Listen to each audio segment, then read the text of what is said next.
আচ্ছা বন্ধুরা, তোমরা কি জানো যে কোনো বড় সংখ্যার বর্গমূল খুব সহজে শুধু বর্গমূলের নামতা দিয়ে নির্ণয় করা যায়? বর্গমূলের নামতা কাকে বলে জানো? আজকে আমরা বর্গমূলের নামতার মতো একটা জিনিস জানবো, যেটা হয়তো আমরা অনেকে ইতিমধ্যে জানি, কিন্তু সেটাকে বর্গমূলের নামতা বলে জানি না। আমরা নামতা তো প্রত্যেকের নামতা বা টেবিল আমরা জানি, শিখতে হয় আমাদের 12 পর্যন্ত, কেউ 15 পর্যন্ত, কেউ এক একজন এক এক পর্যন্ত নামতা জানি। কিন্তু বর্গমূলের নামতা কিন্তু কম বেশি আমরা সবাই জানি, কিন্তু সেটাকে বর্গমূলের নামতা বলে জানি না। কীরকম বর্গমূলের নামতা? যেমন 1 গুণ 1, 2 গুণ 2, 3 গুণ 3, 4 গুণ 4, এরকমভাবে আমরা বর্গমূলের নামতা পেতে পারি। এর কোনো শেষ নেই। যে কোনো নামতারই কোনো শেষ নেই, তেমনি বর্গমূলের নামতারও কোনো শেষ নেই। এখন এইটা কেন বলছি? কেননা এই যে বড় বড়, তোমরা থাম্বনেইলেই দেখেছো যে যেই সমস্ত বড় বড় সংখ্যার বর্গমূল আমাদের নির্ণয় করতে হয়, সেই বর্গমূলগুলো নির্ণয় করতে যদি উৎপাদক বিশ্লেষণ বা প্রাইম ফ্যাক্টরাইজেশনের নির্ণয় করতে যাই, অনেক বেশি সময় লাগে। আমরা আজকে একটা ভাগ পদ্ধতি শিখব। সেই ভাগ পদ্ধতির বর্গমূলে শুধুমাত্র এই বর্গমূলের নামতা দিয়ে আমরা চট করে 1 মিনিটের মধ্যে আমরা অঙ্ক করে ফেলতে পারবো, আর নির্ভুল অঙ্ক একদম। তো এই বর্গমূলের নামতাটা তোমরা বুঝতে পারছো আশা করি। 1 1 কে 1, 2 2 4, 3 3 কে 9, 4 4 16, এরপরে আসবে 5 5 25, 6 6 36। তো এইটা এই জন্য বলছি যে একটা জিনিস সবসময় খেয়াল করবে, প্রথম 10টা যে সংখ্যা 1 থেকে 10 পর্যন্ত, মানে 5 গুণ 5, 6 গুণ 6, 7 গুণ 7, তোমরা বুঝতে পারবে আমি এটা কেন বলছি। এটা খুবই দরকারি। 9 গুণ 9 এই পর্যন্ত, আমি 1 থেকে 9 পর্যন্ত বললাম। তো প্রথম এখানে আসবে 1, তারপর আসবে 4, তারপর আসবে 9, তারপর আসবে 16, তারপর আসবে 25, তারপর আসবে 36, 49, 64 আর 81। এইবার একটা জিনিস দেখো, এই যে সংখ্যাগুলো দেখছো সবকটা পূর্ণবর্গ সংখ্যা বা হোল স্কোয়ার নাম্বার। এই নাম্বারগুলোতে 4 দুবার এসছে, 9 দুবার এসছে, 6 দুবার এসছে, 6 6 4 4 16, 6 6 36। তো এইগুলোকে আমাদের মনে রাখতে হবে যে এককের ঘরে যে সংখ্যাটা থাকছে, এককের ঘরে কোন সংখ্যাটা আসছে, সেটা 6 9 কিংবা 4। 4 হলে এটা 2 2 4 হতে পারে, আবার 8 8 64 হতে পারে। 1 হলে এটা 1 1 কে 1 হতে পারে, 9 9 81 হতে পারে। তো কোনটা আসবে, এর মধ্যে দিয়ে কোনটা আমার কাজে লাগবে, সেটা আমার তখনই মনে থাকবে যখন আমার এইটুকুনি, শুধু এই পোর্শনটুকু আমি যদি মনে রাখি, তাহলে আমার সবটুকু মনে থাকবে। এই পোর্শনটুকু তোমাদের আশা করি সবারই মুখস্থ আছে বা মুখস্থ থাকে। তো আমরা এইটুকু দিয়েই আমরা অঙ্ক করতে পারবো, সে যত বড় অঙ্কই হোক। এখানে তোমরা দেখতে পাচ্ছ আজকে প্রথম অঙ্কটা যেটা দেখাবো, একটা 5 অঙ্কের সংখ্যা আছে, আর দ্বিতীয় অঙ্ক যেটা দেখাবো সেটা একটা 6 অঙ্কের সংখ্যা আছে। তো যত অঙ্কের সংখ্যাই থাকুক না কেন, এখানে 8 অঙ্ক, 9 অঙ্ক, 10 অঙ্কের সংখ্যা থাকলেও আমরা শুধু এই কটা নাম্বার দিয়ে আমরা বের করতে পারবো। কীরকমভাবে করব সেটাই আজকে আমরা প্রথমে শিখব। তো প্রথমে দেখে নাও, 5 4 7 5 6 লিখে আমি এদিকে একটা দাগ কাটলাম। এটা প্রথম স্টেপ। সেকেন্ড স্টেপে আমরা ডান দিক থেকে দুটো দুটো করে নাম্বারের ওপর দাগ দেব, ঠিক রেখাবন্ধনের মতো মনে হবে তোমাদের।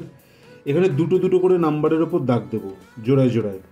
তাহলে জোড়ায় জোড়ায় নাম্বার, যেহেতু এটা 5 ডিজিটের 5 অঙ্কের সংখ্যা, 5 ডিজিট নাম্বার, তাই একটা সংখ্যা বাকি পড়ে রইল।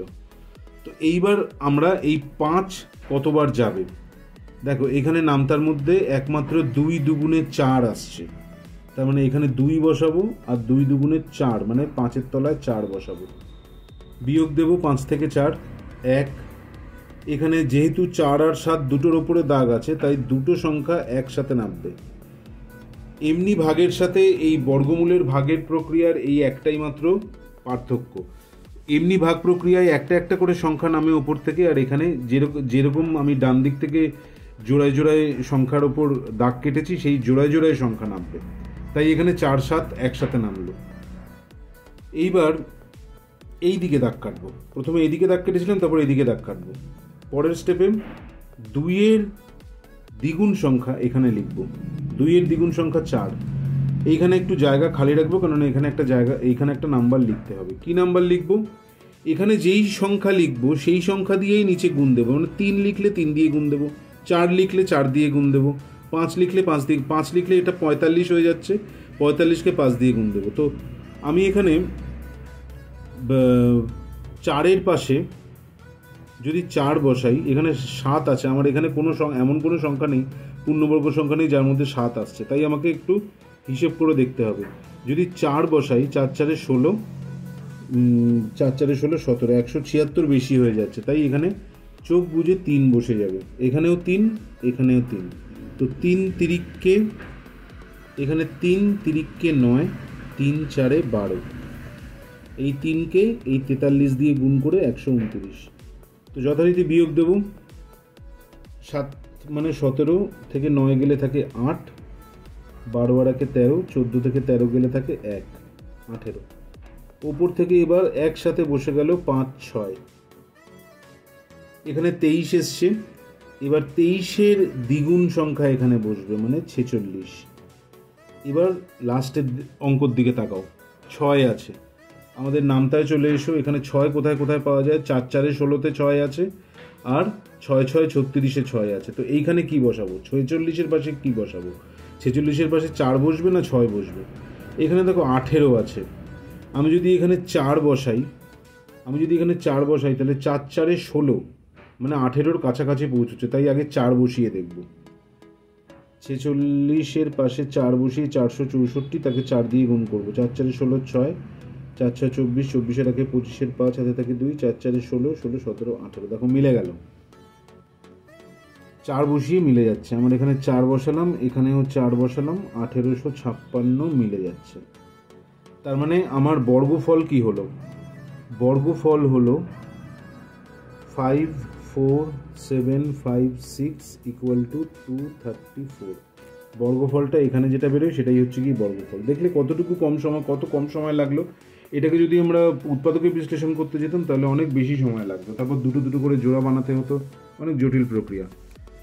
তো চলে যাব আজকে এটার থেকেও বড় যে সংখ্যা, 6 অঙ্কের একটা সংখ্যা পেয়েছি আমরা, 6 অঙ্কের সংখ্যাতে চলে যাব। একইভাবে প্রথমে সংখ্যাটা লিখব 100489। এবার যেহেতু এখানে 6 অঙ্ক, তাই এখানে 3টে গ্রুপ হবে, ডান দিক থেকে 1 2 3 4 আর 5 6। যথারীতি একদম বাঁ দিকের গ্রুপটা থেকে আমি অঙ্ক আরম্ভ করব 10। 10-এর মধ্যে কত যাচ্ছে এখানে দেখো তো দেখি। 10-এর মধ্যে একমাত্র এই 9, তার মানে 3 তিরিককে 9 যাচ্ছে, 3 তিরিককে 9। 10 থেকে 9 গেল 1, এবার একবারে এই সংখ্যাটা বসে গেল 0 4। 3-এর ডবল গেল এখানে 6, পাশে জায়গা খালি রাখলাম। এবার 6-এর পাশে কত সংখ্যা বসাবো? 6-এর পাশে দেখো আমি যদি 2 বসাই, তাহলে 2 দুগুণে 4, 6 দুগুণে 12, 124 হয়ে যাচ্ছে, তার মানে এখানে 1ই বসবে। এখানে 1, এখানে 1, 61। 104 থেকে 61 বাদ দিলে থাকে 3, 10 থেকে 6 গেলে থাকে 4, এবার বসে যাবে এখানে 89। এখানে আমার বর্গফলের জায়গায় 31 এসছে, 31-এর দ্বিগুণ 62 বসলো। এবার এখানে 9 আছে লাস্টে, তাহলে 9ওয়ালা নাম্বার কি কি পেয়েছি আমরা? 3 তিরিককে 9 আর কি 7 7 49, দুটোর লাস্টেই 9 আছে। তো এখানে কি বসবে? এখন দেখো এখানে যদি 7 বসাই, এখানে আছে 6, তাহলে 7 বসালে 7 দিয়েই গুণ করতে হবে, সেই 6 7 42, তার মানে 43-এর কাছাকাছি আসছে, তাই আমি 7 দিয়েই দেখব। 62-র পাশে 7 বসাবো, 7 দিয়ে গুণ করবো। 7 7 49, 7 দুগুণে 14, 4 18, 8, 6 7 42 আর 43। দেখো এক চান্সে মিলে গেল, তার মানে এখানে 7 বসাবো, এখানেও 7 বসাবো বর্গফলের জায়গায়, আর এখানে 4389 মিলে গেল। তার মানে বর্গফল কিভাবে লিখব?